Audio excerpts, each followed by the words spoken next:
Hey, home decor lovers. This is why you need to check out Mintra's epic bedding sale. Get premium bed sheets and curtains at up to 84% off on Mintra. From Dreamweavers to My Trident, we've got the softest, most stylish options starting at just $47. Transform your bedroom with unbeatable designs and quality. Limited time offer, folks. Don't miss out. Shop now. Like, comment, and share for more awesome home decor deals. ಅಧ್ಯಾಯ 19 ಸೋಮನಾಥ ಮತ್ತು ಗಂಗಾದೇವಿ ದಂಪತಿಗಳು ಗಾಣುಗಾಪುರದಲ್ಲಿ ವಾಸಿಸುತ್ತಿದ್ದರು. ಅವಳು ಮಹಾನ್ ಪತಿವ್ರತೆಯಾಗಿದ್ದಳು. ಅವಳಿಗೆ 60 ವರ್ಷ ವಯಸ್ಸಾದರೂ ಮಕ್ಕಳಿರಲಿಲ್ಲ. ಪ್ರತಿದಿನ ಶ್ರೀ ನರಸಿಂಹ ಸರಸ್ವತಿಯನ್ನು ದರ್ಶಿಸಿ ಆರತಿ ಬೆಳಗಿ ಮನೆಗೆ ಹಿಂತಿರುಗುತ್ತಿದ್ದಳು. ಒಂದು ದಿನ ಅವಳನ್ನು ಕರೆದು ಹೀಗೆ ಹೇಳಿದರು.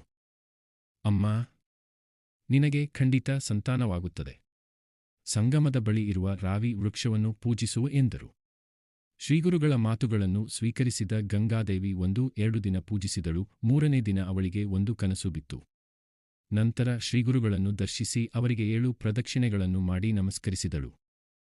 ಆನಂದದಿಂದ ಶ್ರೀಗುರು ಅವಳಿಗೆ 2 ಹಣ್ಣುಗಳನ್ನು ನೀಡಿ ಆಶೀರ್ವದಿಸಿದರು. ಅವಳು ಸದ್ಬ್ರಾಹ್ಮಣರಿಗೆ ತೃಪ್ತಿಯಾಗುವಂತೆ ಭೋಜನವನ್ನು ನೀಡಿ ಅನೇಕ ದಾನಗಳನ್ನು ಮಾಡಿದಳು. ಅವಳು ಗರ್ಭಧರಿಸುವುದನ್ನು ನೋಡಿ ಊರಿನವರೆಲ್ಲ ಆಶ್ಚರ್ಯಚಕಿತರಾದರು.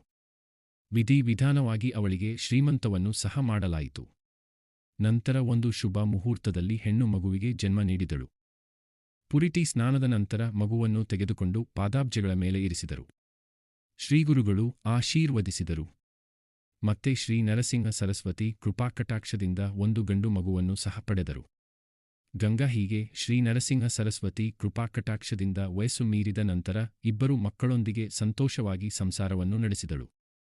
ಶ್ರೀ ನರಸಿಂಹ ಸರಸ್ವತಿಯ ಕೃಪೆ ಇಷ್ಟೇ ಅಂತ ವರ್ಣಿಸಲು ಯಾರಿಂದಲೂ ಸಾಧ್ಯವಿಲ್ಲ. ಕುಷ್ಠರೋಗದಿಂದ ಬಳಲುತ್ತಿದ್ದ ನರಹರಿ ಎಂಬುವನು ಶ್ರೀಗುರುಗಳ ಪಾದಗಳನ್ನು ಹಿಡಿದುಕೊಂಡನು.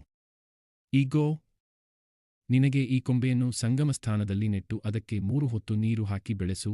ಇದು ಚಿಗುರಿದರೆ ನಿನ್ನ ರೋಗ ಕಡಿಮೆಯಾಗುತ್ತದೆ ಎಂದು ಆಶೀರ್ವದಿಸಿ ಒಂದು ಮೇಡಿ ಕೊಂಬೆಯನ್ನು ಆತನಿಗೆ ನೀಡಿ ಕಳುಹಿಸಿದರು.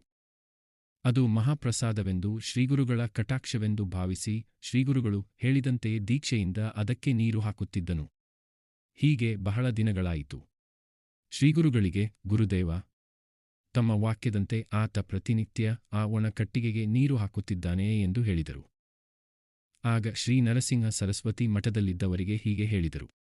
ಧನಂಜಯನೆಂಬ ರಾಜ್ಕುಮಾರ ಒಮ್ಮೆ ಮಹಾರಣ್ಯಕ್ಕೆ ಬೇಟೆಗೆ ಹೋದನು. ಆ ಅರಣ್ಯವನ್ನು ಒಬ್ಬ ಬಿಲ್ಲುಡ ರಾಜನು ಆಳುತ್ತಿದ್ದನು.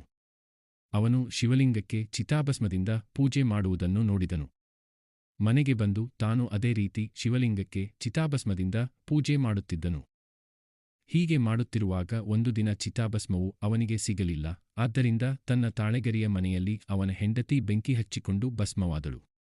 ಆ ಭಸ್ಮದಿಂದ ಆ ಬಿಲ್ಲುಡ ಸಂತೋಷ ಭಕ್ತಿ ಭಾವದಿಂದ ಶಿವನಿಗೆ ಅಭಿಷೇಕ ಮಾಡಿದನು. ಅದಕ್ಕೆ ಸಂತೋಷಿಸಿ ಪರಮೇಶ್ವರನು ಅವನಿಗೆ ಪ್ರತ್ಯಕ್ಷನಾಗಿ ಅವನ ಹೆಂಡತಿಯನ್ನು ಬದುಕಿಸುವುದಲ್ಲದೆ ಅನೇಕ ವರಗಳನ್ನು ನೀಡಿದನು. ಮನುಷ್ಯನು ಅಚಂಚಲ ವಿಶ್ವಾಸದಿಂದ ಮಾಡುವ ಕೆಲಸವು ಹೇಳಲಾಗದ ಫಲಿತಾಂಶವನ್ನು ನೀಡುತ್ತದೆ. ನರಹರಿಯ ವಿಶ್ವಾಸಕ್ಕೆ ತಕ್ಕ ಫಲಿತಾಂಶವಿರುತ್ತದೆ ಎಂದರು. ನರಹರಿಯ ಬಳಿಗೆ ಹೋಗಿ ಶ್ರೀಗುರುಗಳು ಅವನು ನೀರು ಹಾಕುತ್ತಿದ್ದ ಮೇಡಿ ಕೊಂಬೆಯ ಮೇಲೆ ತಮ್ಮ ಕಮಂಡಲ ತೀರ್ಥವನ್ನು ಚಿಮುಕಿಸಿದರು. ಮೇಡಿ ಮರ ಚಿಗುರಿತು. ಅವನಿಗೆ ಇದ್ದ ಕುಷ್ಠರೋಗವು ಹೋಯಿತು. ಹೀಗೆ ಶ್ರೀ ನರಸಿಂಹ ಸರಸ್ವತಿ ನರಹರಿಯನ್ನು ಅನುಗ್ರಹಿಸಿದರು. ಶ್ರೀಗುರುಗಳ ಮಹಿಮೆ ಗಾಣುಗಾಪುರ ಪ್ರದೇಶಕ್ಕೆ ಮಾತ್ರವಲ್ಲದೆ ದೂರದ ಪ್ರದೇಶಗಳಿಗೂ ತಿಳಿಯಿತು. ಅವರೆಲ್ಲ ಬಂದು ಶ್ರೀಗಳ ಆಶೀರ್ವಾದದಿಂದ ಅನೇಕ ಫಲಗಳನ್ನು ಪಡೆಯುತ್ತಿದ್ದರು. ಸಾಯಂದೇವರು ಶ್ರೀ ನರಸಿಂಹ ಸರಸ್ವತಿಯನ್ನು ದರ್ಶಿಸಿದರು.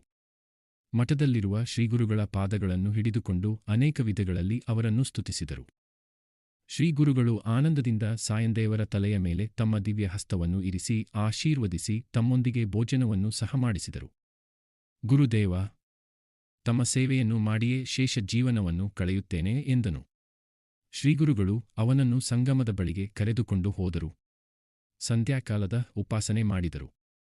ಇಷ್ಟರಲ್ಲಿ ದೊಡ್ಡ ಬಿರುಗಾಳಿ ಬೀಸಿತು. ಆ ಸಮಯದಲ್ಲಿ ಸಾಯಂದೇವರು ತಮ್ಮ ಕವಾವನ್ನು ಶ್ರೀಗುರುಗಳ ಮೇಲೆ ಹಾಕಿದರು.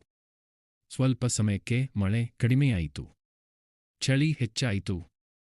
ನೀನು ಹೋಗಿ ಹಿಂತಿರುಗಿ ನೋಡದೆ ಬೆಂಕಿಯನ್ನು ಹಿಡಿದುಕೊಂಡು ಬಾ ಎಂದು ಸಾಯಂದೇವರನ್ನು ಕಳುಹಿಸಿದರು. ಶ್ರೀಗುರುಗಳ ನಾಮ ಜಪವನ್ನು ಮಾಡುತ್ತಾ ಕತ್ತಲೆಯಲ್ಲಿ ಅವನು ಬೆಂಕಿಯನ್ನು ತೆಗೆದುಕೊಂಡು ಬರುತ್ತಿರುವಾಗ ಪಕ್ಕದಲ್ಲಿ ನೋಡಿದರು.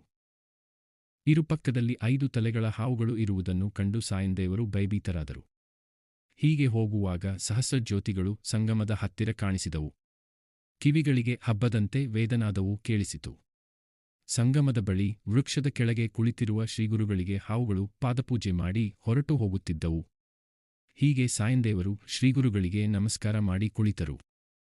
ಪರಮಶಿವನು ಗುರುಪೂಜೆ ಮಾಡಿದವರು ಹೇಗಿರುತ್ತಾರೆಂದು ಪಾರ್ವತಿ ಅಮ್ಮನಿಗೆ ತಿಳಿಸಿದನು. I think I messed up. Or did I? If you're enjoying my videos, why not hit that subscribe button? Your support means the world to me and keeps the channel alive. It's easy, free, and helps me bring you even better content. So join our awesome community, comment, like, and share. Let's create something amazing together. Thanks in advance and see you in the next video.